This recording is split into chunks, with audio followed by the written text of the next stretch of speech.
वैसे Ram Ram. Next start करते हैं। हमने एमएनसीज पढ़ लिया था, मल्टीनेशनल कंपनीज, मल्टीनेशनल कॉरपोरेशंस। अब हम पढ़ेंगे एचएफसीज, Haryana financial corporation. Haryana financial corporation बनाया गया था स्टार्टिंग में मीडियम और लॉन्ग टर्म लोन देने के लिए। हरियाणा में इसका इस्तेमाल होता है छोटे जो MSME है ना, माइक्रो स्मॉल एंड मीडियम। तो स्मॉल एंड मीडियम को लोन देने के लिए HFC को बनाया गया था। समझ में आया? इसकी शुरुआत हुई थी 1948 के इंडस्ट्रियल फाइनेंशियल कॉरपोरेशन के 1948 के एक्ट के थ्रू, जिसके अंदर जो अपना स्टेट गवर्नमेंट्स थी उनको भी उन्होंने भी सेम तरह का सेटअप बना लिया। ये सेटअप बना था सेंट्रल लेवल पे। सेंट्रल लेवल पे ये लोग लोन देते थे मीडियम और लॉन्ग टर्म्स को। फिर स्टेट ने भी सेम बना लिया। स्टेट ने क्या कहा कि भी हम भी सेम एक्ट बनाएंगे जिसके तहत हम देंगे मीडियम और स्मॉल को, स्मॉल स्केल इंडस्ट्रीज़ को, जिसके अंदर स्टेट ने बनाया स्टेट फाइनेंशियल कॉरपोरेशन एक्ट 1951।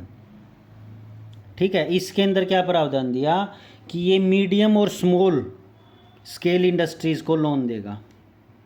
ठीक है, फिर ये हरियाणा फाइनेंशियल कॉरपोरेशन आया अप्रैल 1967 में, आज़ादी के साल बाद। ठीक है, अब आप लोगों को HFC मिल गया हरियाणा के अंदर, जिसका हेडक्वार्टर है चंडीगढ़ में। इसकी जो है ना 4 ब्रांचेज़ हैं। 4 ब्रांचेज़ कहाँ कहाँ हैं? 2 तो हरियाणा में है, एक चंडीगढ़ में है, एक दिल्ली में है। ठीक है, और ये HFC जो है ना 2 चीज़ों से मिल के बनता है। एक तो गवर्नमेंट ऑफ हरियाणा से मिल के चलता है, एक तो गवर्नमेंट ऑफ हरियाणा से, और एक IDBI से, IDBI बैंक से, यानी कि industrial development bank of India, IDBI सुना होगा ये नाम। ठीक है, और ये क्या है? ये लोन प्रोवाइड करता है इंडस्ट्रीज़ को कि भी आपको लोन चाहिए, बड़ी कंपनी है, मीडियम और स्मॉल उद्योग है, भैया आप लोगों को लोन चाहिए तो हमसे ले जाओ। ठीक है, और ये है उनकी कोई लोन रहता है तो उनको अंडरराइट भी करता है। ठीक है भैया, आप लोगों को हम लोन दे देंगे और आप लोग हमें चुकाते रहना इतने % पे, और ये अंडरराइट हो जाएगा। समझे? तो इसके जो है ना ये शेयर वगैरह हैं नहीं है उसमें अंदर हैं, वो सब दूसरा मैटर है, उसको छोड़ो, वो फिर ज़्यादा समझाना पड़ जाएगा और इतने CET के अकॉर्डिंग लाभदायक है नहीं, क्योंकि पढ़ो उतना ही जितना पेपर में आएगा, PhD करने की ज़रूरत है नहीं। अब इसके फीचर्स देख लेते हैं। मतलब फीचर्स के मतलब क्या क्या इनकी अच्छी बातें हैं HFCs की, ज़्यादा है नहीं, बस लिमिटेड ही हैं। HFC बनाया गया था, स्टेट फाइनेंशियल लेवल का इंस्टीट्यूट बनाया गया था। स्टेट फाइनेंशियल एक्ट 1951 के अंतर्गत 48 में बनाया गया था सेंट्रल लेवल पे, फिर स्टेट में बनाया गया था। ये क्या है? छोटे और बीच के उद्योगों के लिए है। इसके जो है ना, इसके HFCs के लगभग 97.28% शेयर हरियाणा गवर्नमेंट के हैं और 2.08% शेयर सेबी के हैं या फिर SBI के हैं। ये भी देख लेते हैं, 1 मिनट। ये हैं सिडबी के, देखो, small industrial and development bank of India, SIDBI के हैं 2.08, यानी कि इनके ही हो गए 99.36% शेयर। तो जो और बच गए 0.64 शेयर, 64% शेयर, वो सिर्फ आम जनता के लिए ओपन है और उनको भी इलेक्ट्रॉनिकली नहीं खरीद सकते, वहाँ जाके खरीद सकते हैं हेडक्वार्टर में या बॉम्बे। HFC जो है वो listed as a company Bombay stock exchange में, ये याद रखना, बॉम्बे BSE में है। अगर बहुत ही इन डेप्थ क्वेश्चन बनाने लगे ना तो यहाँ से दे सकता है कि अपना HFC जो है किस स्टॉक एक्सचेंज में लिस्टेड है, तो ये है बॉम्बे स्टॉक एक्सचेंज। एक तो NSE होता है, एक BSE होता है, national stock exchange, Bombay stock exchange. तो ये किस में है? बॉम्बे स्टॉक एक्सचेंज में है। ठीक है, अब इसका क्या है? मेन एम है HFC का क्या है? बूस्ट करना इंडस्ट्रियल डेवलपमेंट को हरियाणा के अंडर में, यानी कि जो भी हरियाणा में इंडस्ट्रियल डेवलपमेंट है ना उसको बूस्ट करना। बूस्ट मतलब उसके अंदर इन्वेस्टमेंट लाना और उसके उनकी जो आउटपुट है, मतलब जो वो प्रोडक्ट बना रहे हैं वो ज़्यादा से ज़्यादा बनाए। HFC जो है ना लोन प्रोवाइड करता है 5 करोड़ का। 5 करोड़ का किससे करता है? अगर उनके पास कोई फिक्स्ड एसेट हो। फिक्स्ड एसेट का मतलब होता है जैसे कि ज़मीन, या कोई उन लोगों को न्यू इंडस्ट्रियल यूनिट लगानी है तो उसके लिए 5 करोड़ का लोन सैंक्शन कर देगा HFC। और ये एक तरह का प्रोवाइड करता है कंसल्टेंसी, टेक्निकल और administrative advice to the industrial concern. और ये अपना है HFC, ये जो इंडस्ट्रीज़ लगाई जा रही हैं उनको सर्विसेज प्रोवाइड करता है। टेक्निकल नॉलेज कोई चाहिए उन लोगों को, कोई उनके बोर्ड ऑफ डायरेक्टर में या कोई ऐसे कोई डायरेक्टर्स में, या जो उनका एडमिनिस्ट्रेटिव डिवीज़न है वहाँ पे कुछ हो गया तो उनमें ये सहायता कर सकता है, या भी उन लोगों को सलाह चाहिए तो वो दे सकता है, या किसी के साथ मतभेद हो गया दूसरी कंपनी के साथ या गवर्नमेंट के साथ तो इन दोनों के बीच में मतभेद को सुलझाने के लिए कंसल्टेंसी का काम भी कर सकता है HFC। अच्छा जी, अब ये प्रोविज़न क्या है इसके अंदर 1951 के एक्ट के अंतर्गत प्रोविज़न क्या क्या हैं? तो ये सब तो हैं ऊपर से जाने वाले प्रोविज़न हैं, समझा भी दूंगा लेकिन कोई यूज़ में है नहीं ये सारे ना। एक है इसमें से जो ये HFC है इसकी जो मैनेजमेंट करती है वो करती है board of director. Board of director के मैक्सिमम बंदे हैं स्टेट गवर्नमेंट के, RBI के और industrial finance corporation of India IFCI के, इन लोगों के मैक्सिमम बंदे हैं। तो कह सकते हो ये इनडायरेक्टली सरकारी चलाती है ये, ठीक है। चलो एलिजिबिलिटी देख लेते हैं हम।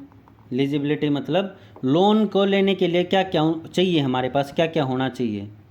ये माइनिंग के लिए लोन ले सकते हैं, होटल इंडस्ट्री के लिए, ट्रांसपोर्टेशन के लिए, ये सारे हैं, देख लेना। इतने ज़्यादा इंपॉर्टेंट है नहीं, जो था वो पहले बता दिया मैंने। अब ये ज़्यादा इंपॉर्टेंट हो सकता है, जो इसका HFC का जो स्ट्रक्चर है, यानी कि एक ये HFC चलता कैसे है, ठीक है। तो वो होता है board of directors. Board of डायरेक्टरों में क्या क्या, एक चेयरमैन है प्लस 6 डायरेक्टर्स हैं। एक चेयरमैन है, 6 डायरेक्टर हैं, ठीक है। एग्जीक्यूटिव कमेटी जो एग्जीक्यूटिव डिसीजंस लेती है फिर वो बोर्ड ऑफ डायरेक्टर के पास भेजती है कि हमने ये डिसीजन लिया, आप लोग सहमत है या नहीं बताओ। तो एग्जीक्यूटिव डायरेक्टर में क्या है, एक चेयरमैन है और 3 डायरेक्टर हैं, फिर एक मैनेजिंग डायरेक्टर आ जाएगा, फिर ब्रांच ऑफिस आ जाएंगे। बस याद रखना यहाँ पे 1+6 है, यहाँ पे 1+3 है। Board of director 1+6, executive committee 1+3, बस ये है। अब ये प्रोसीजर है जो providing financial assets and recovery of loan. अब ये क्या है, हमारी जो HFC है ना, HFC ने 19-20 से पहले तो ठीक ठाक सा काम किया। उसके बाद क्या हो गया, इन लोगों का मेन काम हो गया, घाटे में चले गए ये लोग। घाटे में क्यों चले गए, लोन दे दिया ज़्यादा, आया कम, समझे। लोन ज़्यादा दे दिया, इन लोगों के पास आया कम, तो उससे हुआ क्या, इन लोगों के पास कमी होगी पैसे की। अब इन लोगों का मेन काम, मेन जो मोटिव है ना HFC का, सरकार ने ये कहा कि भी तुम्हारा काम लोन बांटना छोड़ दो, अपना देख लो, अपना क्यों कर चलाओगे। तो इन्होंने कही भाई हम रिकवरी करेंगे। जो भी नॉन परफॉर्मिंग एसेट है ना, यानी कि जिन्होंने हाथ उठा दिया अपने, भाई हम पैसे नहीं दे सकते, अब उनकी जो एसेट्स हैं, एसेट मतलब जो उन्होंने कुछ गिरवी रख के लोन लिया था, अब उसको बेच के ये लोग पैसा इकट्ठा कर रहे हैं, ठीक है। अब इसका ये काम रह गया। Procedure for financial assistance and recovery of loan. देखो ये काम कैसे करती है। सबसे पहले जो एक इंडस्ट्रियल यूनिट बनेगी ना, यानी कि मान लो श्वेता ने एक एप्लीकेशन दी HFC को कि भी मेरे को एक इंडस्ट्रियल यूनिट खोलनी है अपना हिसार के अंदर, और वो ऐसे ऐसे खुलेगी और उसके लिए हमें 5 करोड़ लोन की ज़रूरत है। तो वो फिर जाएगी प्रोजेक्ट अप्रूवल के लिए एचएफसी के पास, एचएफसी के पास दो होंगे, या तो उसको लोन सैंक्शन करेगा या उसको लोन सैंक्शन नहीं करेगा, लोन सैंक्शन करेगा या रिजेक्ट कर देगा। अब लोन सैंक्शन करेगा तो उसका लोन का डिसबर्समेंट होगा, डिसबर्समेंट मतलब वो लोन सैंक्शन हो जाएगा, सैंक्शन मतलब वो लोन उन लोगों के पास पहुंच जाएगा, मतलब आगे कंपनी उस लोन को दे देगी तब इसके पास पहुंचेगा। ठीक है, अब जो लोन वो कंपनी देगी, कंपनी मतलब एचएफसी जो लोन देगी, वो दो तरीके से उसका लोन वापस आ सकता है, या तो वो किस्त बनाए, रीपेमेंट ऑफ लोन, या फिर जिसने लोन देना है ना, जिसने पैसे किस्तें चुकानी है, वो बंदा डिफ़ॉल्ट हो जाए, मतलब कि हाथ खड़े कर दे, भाई मैं नहीं दे सकता, तो यानी कि default in repayment of loan, भाई मैं लोन प्रोवाइड ही नहीं कर सकता। इस केस में तो पैसे वापस आ गए। इस केस में, जिस केस में उसने हाथ खड़े कर दिया, भाई मैं ना दे सकता पीछे, मैं तो कति ख़त्म हो लिया, तो उस केस में उनके पास तीन चीज़ें होती हैं, या तो वो कोर्ट में जाए, या वो वन टाइम सेटलमेंट करे। वन टाइम सेटलमेंट मतलब 5 करोड़ का लोन है, वो कह दे भाई साहब न्यू करो, 3 करोड़ चुका दो, किसी भी तरीके आपका 5 करोड़ का मान लिया जाएगा, ख़त्म करो एक बार में। या फिर वो take over of the security, security मतलब जो भी उसने इस लोन की उपज में कुछ चीज़ें गिरवी रखी हैं उसको बेच देगी। कई बार बिकते हैं, गाँव में भी, घर भी बिक जाते हैं, शहरों में भी बिकते हैं, नीलामी होती है तो वो इसीलिए होती है। अब इसकी सिक्योरिटी टेक ओवर के लिए वो लोग ऑक्शन करेंगे, देखो ऑक्शन ऑफ द सिक्योरिटी, फिर वो लोन को रिकवर कर लेंगे, अपनी बैलेंस शीट को सुधार लेंगे। बैलेंस शीट का मतलब होता है एक इस तरह की एक इलेक्ट्रॉनिकली फॉर्म में कॉपी होती है, जहाँ पे एक तरफ होता है कितना लोन गया, एक तरफ होता है किसको लोन गया, तो ये बैलेंस शीट ठीक हो जाएगी। अब कितना लोन गया 5 करोड़, और आया कितना, भाई साहब आ तो रहा ही नहीं, तो बैलेंस शीट में गड़बड़ होगी ना, जा ही जा रहा है, आ तो रहा ही नहीं, तो आएगा कैसे, उसके जो भी उसने गिरवी रखी है उसको बेच के यहाँ चढ़ा देंगे, भाई साहब हमारे पास आ गया 5 करोड़ में से 3-4 किस्त उसने चुका दी, और फिर हमने 5 करोड़ 20 लाख की प्रॉपर्टी नीलाम कर दी, तो अब हमारे पास बैलेंस शीट बराबर होगी। समझे, ऐसे होता है काम बैंक्स का। नंबर 2 ये आ जाता है फिर financial performance of HFC. HFC के फाइनेंशियल परफॉर्मेंस कैसे हैं, बहुत डगमगा रहे हैं, लॉस में कंपनी चल रही है, सरकार ने बोली 2019-20 के बाद में भाई साहब लोन न बांटना तो छोड़ दो, अपना गातना संगवा लो, मतलब कि लोन को डिस्पर्स करना आप भूल जाओ, आप सबसे पहले जो लोन ऑलरेडी बांट दिया ना उसको इकट्ठा करने की सोचो, उसकी किस्त कैसे ली जाए, नहीं तो आप लोगों को बंद करने की नौबत आ जाएगी। ये बता रखा है इसमें, खर्चे ज़्यादा करे हैं, आमदनी 98, खर्चा रुपया, वो काम हो रहा है इनका एचएफसी का। अब फंक्शन क्या है इनके, देखो फंक्शन है लोन को प्रोवाइड करना, किसको, मीडियम और स्मॉल स्केल इंडस्ट्रीज़ को, ठीक है। लोन के उपज में गारंटी बनना, भाई किसी को लोन चाहिए, ठीक है भाई हम गारंटी दे दें, हाँ दे दो इनती लोन। अंडर राइटिंग फंक्शन, अब मैंने समझाया था अंडर राइटिंग क्या होता है, 5 करोड़ का लोन है, वो नहीं कहेंगे भाई था 3 करोड़ दे दो, अंडर राइटिंग कर देंगे, ख़त्म। इक्विटी पार्टिसिपेशन मतलब कि जो एचएफसी है subscribe, HFC can also subscribe share of the industrial unit registered in the Haryana, it provide financial resources to the industrial unit, it also improves the public image of the industrial unit. Equity participation of HFC provide the industrial unit with access of the expertise of the HFC and appoint director. देखो अगर HFC ने किसी company को loan दिया और वो company होगी दिवालिया, तो HFC क्या करेगी, उस कंपनी के बोर्ड ऑफ डायरेक्टर में अपने बंदे बिठा देगी कि भाई इसको चलाओ किसी भी तरह से, ठीक है। फिर उसकी जो इमेज है, जो कंपनी डूबी है उसकी इमेज को सुधारने में लगेगी, तो ये सारा काम एचएफसी भी करती है। प्रोवाइड कंसल्टेंसी सर्विस, अब क्या है किसी को सलाह चाहिए तो वो भी है एचएफसी देवे है, खुद की सलाह का कोई बंदा रखती नहीं, ये भी विडम्बना ही है। कंडक्ट सर्वे, अब जो है एचएफसी क्या है, अब टेक्नो इकोनॉमिक स्टडीज़ के ऊपर जो है सर्वे कंडक्ट करवाती हैं, और techno economic studies for the development of industrial unit in the state of Haryana, such survey can help state government in selecting location. अब ये क्या है, ये सर्वे करवाती है कि कहाँ पे कंपनी होगी जिसको हम लोन प्रोवाइड कर सकें।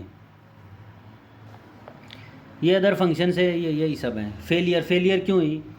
Unbalance regional loan disbursement, loan बाट गणा दिया, उल्टा कमावे है। Poor appraisal of loan application, अब इन्होंने क्या किया, information provided by the borrower in their loan application feasibility for not cross verified. अब क्या किया, कोई कंपनी है, अब इसमें मैं थोड़ा सा इन डेप्थ घुसूँगा।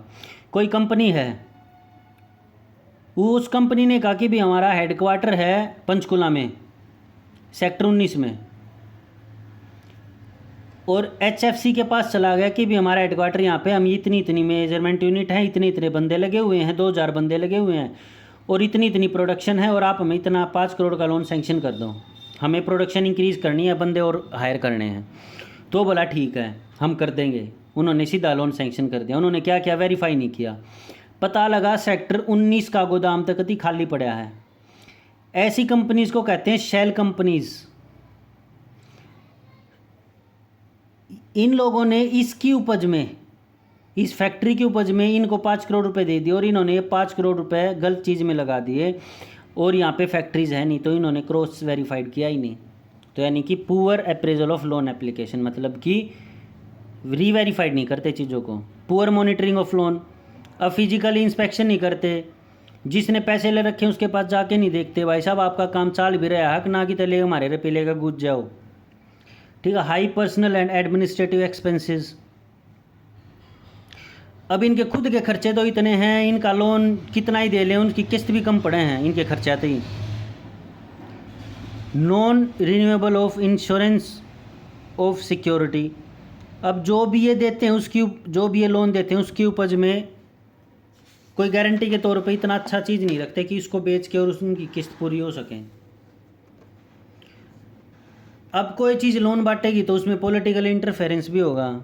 कोई पॉलिटिकल बंदा है, कोई MLA है, वो कहेगा कि भाई मैं MLA बोलूँ हूँ और हमारे फलाने बंदे थे ही 2 करोड़ रुपए सैंक्शन कर दो, मान जाओ, इसमें तो 10 लाख रुपये हमारी पार्टी में भी देगा, तो उससे फ़ायदा होगा, मैं तनाक का पोस्ट पे और बढ़िया पोस्ट दिवा दूंगा।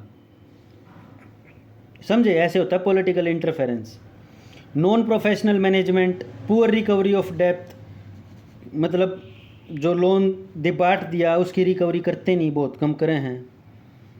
ठीक है। Little growth of merchant banking activities, यही सब चीज़ें हैं, कोई ज़्यादा है नहीं। तो यहाँ होता है HFCs ख़त्म। अब आ जाते हैं हैफेड पे, नेक्स्ट चैप्टर। हैफेड अपना बहुत बढ़िया काम कर रहा है, हैफेड उसके उलट है। हैफेड अपना बहुत ही बढ़िया काम कर रहा है। हैफेड अपना Haryana state cooperative supply and marketing federation limited, यानी कि हैफेड। हैफेड जो है अपना लार्जेस्ट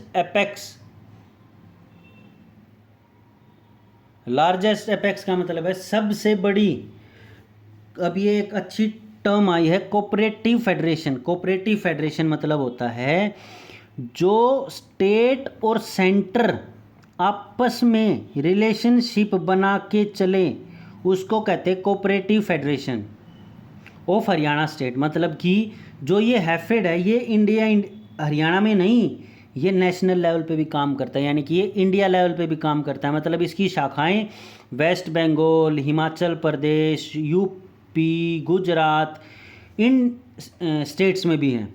समझे।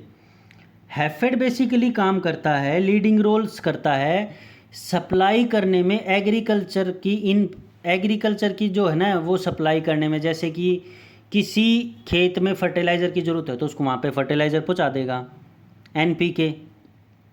समझे। या फिर कहीं पे पेस्टिसाइड्स की ज़रूरत है, हाई यील्ड वैरायटी की ज़रूरत है सीड्स की, तो वहाँ पे वो चीज़ पहुँचा देगा। क्यों? क्योंकि उनका नेटवर्क स्ट्रॉन्ग है, ये हर जगह पे मौजूद है। हैफेड क्या है, बहुत बड़ा largest food grain procurement agency of Haryana state है। इसके पास इतना अत्यधिक मात्रा में अनाज है, बहुत ज़्यादा। ठीक है। फिर ये क्या है, मेन कंज्यूमर है। हैफेड के जो मेन कंज्यूमर क्या क्या है, मतलब किसके पास मेन चीज़ें क्या क्या, बासमती राइस, ठीक है, और ये कच्ची घानी मस्टर्ड ऑयल, सरसों का तेल, कच्ची घानी सरसों का तेल, कॉटन सीड ऑयल, जो ये अपने कॉटन के सीड्स होते हैं इनका तेल, सोयाबीन का तेल, और ये अपने इंडिया में नहीं, ये अपने बाहर के देशों में भी एक्सपोर्ट करते हैं, जैसे USA, America, Australia, UK, Saudi Arabia, अपना gulf country, Saudi Arabia gulf countries का ही एक पार्ट है, गल्फ़ कंट्रीज़ में, ओमान में, तो यहाँ ये सप्लाई करते। और इसने अवार्ड भी जीता है 2014-15 में और 2016-17 में, इंडियन प्राइड अवार्ड। क्यों? क्योंकि इसने बहुत बढ़िया काम किया स्टेट पब्लिक सेक्टर की अंडरटेकिंग में in agriculture and associate category की, एग्रीकल्चर और उससे जुड़ी कैटेगरीज में इसने बहुत अच्छा काम किया है स्टेट पब्लिक सेक्टर की उसमें, स्टेट पब्लिक सेक्टर में। समझे? फीचर क्या है? बहुत बड़ा कोऑपरेटिव फेडरेशन ऑफ हरियाणा है, अच्छी सप्लाई करता है, गुड अच्छी क्वालिटी की एग्रीकल्चर सप्लाई करता है, जैसे फर्टिलाइज़र हो गए, इंसेक्टिसाइड, पेस्टिसाइड्स, ठीक है, ये सब चीज़ें ये सप्लाई करता है अपने किसानों तक। लार्जेस्ट फूड ग्रेन प्रोक्योरमेंट है एजेंसी इन हरियाणा, हरियाणा के अंदर सबसे बड़ी फूड ग्रेन की एजेंसी है जो प्रोक्योरमेंट करते हैं, यानी कि जो उस अनाज को संभाल के रखती है, यानी कि जब उस अनाज की मांग थोड़ी सी घट जाएगी तो उस अनाज को सप्लाई कर देगी ताकि किसानों को उसकी अच्छे दाम मिल सकें। ठीक है। हैफेड जो है हाई क्वालिटी, बहुत बढ़िया क्वालिटी के इनके पास वेयर हाउसेज हैं जहाँ पे अपने किसान अपने सामानों को किफ़ायती दाम पे रख सकते हैं, मतलब किफ़ायती दाम मतलब कि कम रेंट पे रख सकते हैं। अच्छा हाइजीनिक का काम करते हैं भाई, दूसरे देश में सप्लाई करते हैं, टेक्निकल सपोर्ट भी चाहिए, ऑर्गेनिक फार्मिंग से रिलेटेड जो वो भी है प्रोवाइड करते हैं। इनका ऑब्जेक्टिव क्या है? ऑब्जेक्टिव है किसानों को बड़ी उन्नत किस्म का फर्टिलाइज़र, सीड्स, अपने बीज, पेस्टिसाइड, इंसेक्टिसाइड, ये सब चीज़ें बहुत ही कम प्राइस पे किसानों तक मतलब देना। याद हो तो ये कहते हैं कि सरकार ने, स्टेट गवर्नमेंट ने एफेड को ऑर्डर दिया कि भी कम दाम पे पेस्टिसाइड, इंसेक्टिसाइड, बीज किसानों को दो। समझे?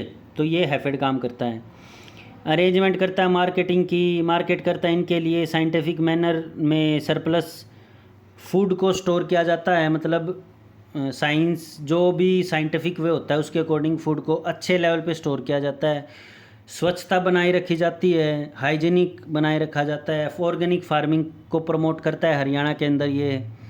ठीक है। और ये क्या करता है? कोऑपरेटिव सोसाइटी की तरह भी काम करता है। कोऑपरेटिव सोसाइटी का मतलब है यानी कि जो आम लोग हैं उनके साथ मिल के काम करता है, यानी कि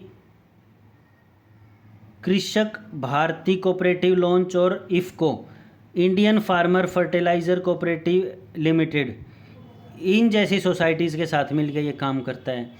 अब इसकी ऑर्गेनाइजेशनल स्ट्रक्चर जैसे वो उसमें था, उसमें 1+6 और 1+3 था, डायरेक्टर और एग्जीक्यूटिव में। अब इसमें क्या क्या होंगे? इसमें एक बोर्ड ऑफ डायरेक्टर होगा, एडमिनिस्ट्रेटिव कमेटी होगी, मैनेजिंग डायरेक्टर होगा और फील्ड ऑफिसेज होंगे। ये फील्ड ऑफिसेज हैं, बस ये है इसका काम। Financial performance of HAFED. बाकी अगर कुछ भी नया, कुछ भी और सीखना हो तो इस वीडियो को पॉज करके और यहीं पे सीख लेना अपना। फाइनेंशियल परफॉर्मेंस तो बहुत बढ़िया है, प्रॉफिट में चल रही है ये कंपनी बेसिकली, बस इतना ध्यान रखना। 19-20 में इसका आया था 13,482 करोड़ का टर्नओवर, जिसमें 61% इसको प्रॉफिट हुआ था।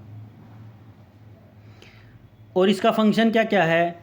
सप्लाई करना एग्रीकल्चर इनपुट, मतलब कि एग्रीकल्चर इनपुट मतलब कि इंसेक्टिसाइड, पेस्टिसाइड, अच्छी उन्नत किस्म के बीज, और अपना उन लोगों को जैसे जो भी कैटल्स हैं, अपना दुधारू पशु, उनको भी अच्छे खान पान की चीज़ें देना, और पिग फार्मिंग है उसको भी देना, मुर्गी फार्म है उसको भी देना, तो वो सब चीज़ें करता है फिर, सारी चीज़ करा है।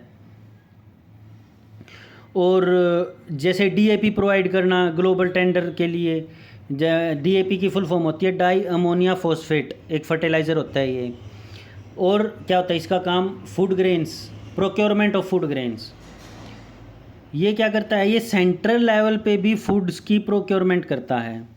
अब उसमें से सेंट्रल लेवल पे जो करता है उसमें से जैसे 100% सेंट्रल लेवल पे करता है, तो इसमें से 30% इन लोगों ने कह दिया कि भी आप स्टेट का भी प्रोक्योर करो, एमएसपी लेवल पे आप स्टेट से भी प्रोक्योर करो। अब मंडियों में ये नहीं कहते कि भी सरकार खरीदी है, वो सरकार का मतलब है हैफेड खरीद रही है उस अनाज को मंडियों से एमएसपी के रेट पे, मिनिमम सपोर्ट प्राइस एमएसपी की फुल फॉर्म होती है।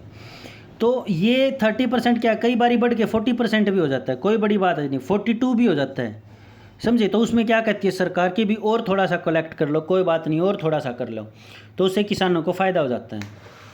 उनको वो अपनी खेती किसी भी दाम पे बगानी नहीं पड़ती क्योंकि वो हैफेड खरीद लेती हैं, समझे। फूड ग्रेन वेयर हाउसिंग, अब ये वेयर हाउस क्या है जहाँ पे एक्स्ट्रा सामान को रखा जाए किसानों के द्वारा, और इसका चार्ज भी लगता है, ऐसे नहीं है, चार्ज लगता है किसानों को बहुत ही कम, समझे। तो इसमें क्या है, farmer can get funds equal to 50 to 80% of their agriculture produce. अब इसमें क्या है, जो भी किसान यहाँ पे अपना सामान रखेगा वेयर हाउस में, जैसे उन लोगों की लगभग